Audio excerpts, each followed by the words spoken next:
So what is the United States doing in the Caribbean Sea? You've probably seen the strikes against boats mainly from Venezuela, shared by President Trump and the U.S. Secretary of Defense. Every one of those boats is responsible for the death of 25,000 American people. They happen so often now, there's a disturbing familiarity. But behind the grainy footage are over 60 people killed, no names, and serious questions of legality. And then there's that massive military buildup. The USS Gerald R. Ford arriving off the coast of Venezuela. Would you look at this thing? America's largest aircraft carrier with 10,000 troops now joining US B-52 bombers, spy planes, a submarine, and the MV Ocean Trader, a ship designed for landing forces, while Venezuela has begun mobilizing, carrying out military exercises. So what is Trump's interest in the region? Could what he's pushing for actually improve the situation for Venezuelans? Is it about stopping drugs? We have a lot of drugs coming in from Venezuela. Venezuelan migrants? They've dumped hundreds of thousands of people into our country that we didn't want. Regime change? Are Maduro's days as president numbered? I would say, yeah. I think so, yeah. Or could this be about votes in Florida?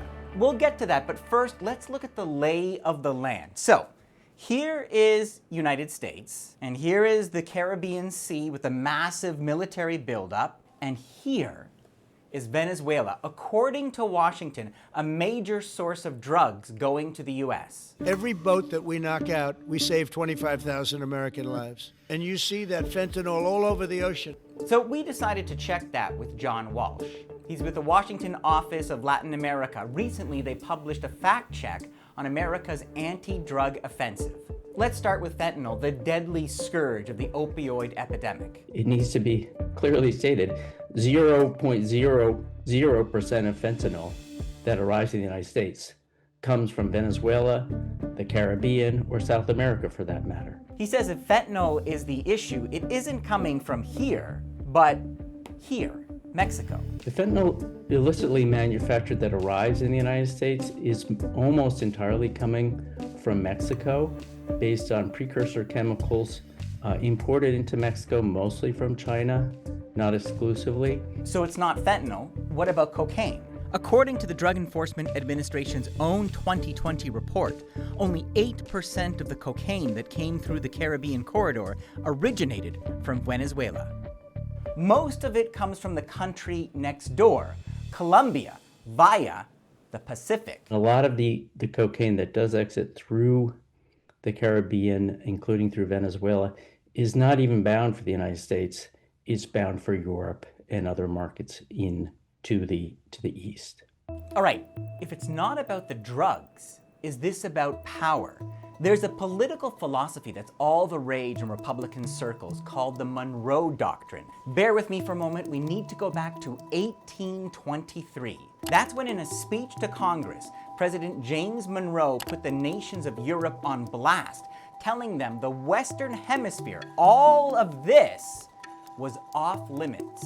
Any attempt on their part to extend their system to any portion of the hemisphere as dangerous to our peace and safety. 202 years later, the Monroe Doctrine is making a comeback. Some people now are referring to this revival as the Monroe Doctrine, on how President Trump has sort of redeployed this notion. For more, I reached out to Jorge Jaime, a former ambassador to China in Chile. The Monroe Doctrine evokes very negative feelings in Latin America. It is associated with the worst aspects of U.S. imperialism over, the past 2 centuries. So it is not exactly a good way to make friends in the region. And now America has competition from over here, China. To give you one number, trade between China and Latin America in 2000 was $12 billion. Last year in 2024, it was $518 billion. He says China, not the U.S., is the #1 trading partner for South America, with China as Venezuela's #1 oil customer. Do you think the U.S. is trying to counteract China's moves with its activity in the Caribbean? Well, there's an element of that. And obviously, the Maduro regime is quite close to China. If you think that with this activity, the United States will increase the number of friends in Latin America, I would say that is a very questionable proposition. So is this about China or something else Trump wants? Donald Trump has never met a hydrocarbon he didn't covet. Sanho Tree is with the Institute for Policy Studies. There's more oil left under the ground in Venezuela than anywhere else in the world, right? Venezuela has the largest known oil reserves in the world. This could be very ugly. Donald Trump has for many, many years now had this obsession with oil in Venezuela. Even though he'll talk about regime change today and how it's a national security issue, etc., he has always talked about that oil. It's on record, right? Venezuela was ready to collapse. We would have taken it over. We would have gotten all that oil. But there's just one more possibility, according to our former ambassador, and it has to do with Florida, just a 3-hour flight from Venezuela. There is, of course, a very significant, Latino population in Florida. There are Venezuelans there are Cubans, Nicaraguans, all sorts of people. Most of them have strong anti-Maduro feelings. According to Heine, with the Republicans losing Latin voters due to increased deportation measures, this could be a way to shore up the vote.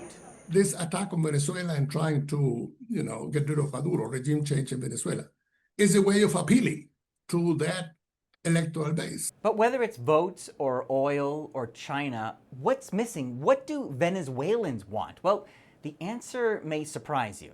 Hi, Eli, how are you? CBC News has agreed to conceal the identity of this Venezuelan journalist who says free speech is under attack. Since October 15, we've had 3 detentions of journalists. She says as Washington ratchets up the pressure, President Nicolas Maduro has cracked down on dissent as Venezuelans struggle with rampant inflation, poverty, and food insecurity. Venezuela is currently going still through a very severe humanitarian situation. The economic crisis is worsening and will most likely mean more suffering for these people. But after the results of the last election, where the Maduro-controlled election authority declared Maduro the winner, even though the opposition party claims it received over 70% of the vote, she says many would quietly welcome any American action that removes Maduro. So it is a very nuanced situation. There is a lot of fear and also a little bit of excitement about it. In the meantime, as the boat strikes continue and reports of military activity increase, Venezuelans wait, caught between America's ambitions and an uncertain future.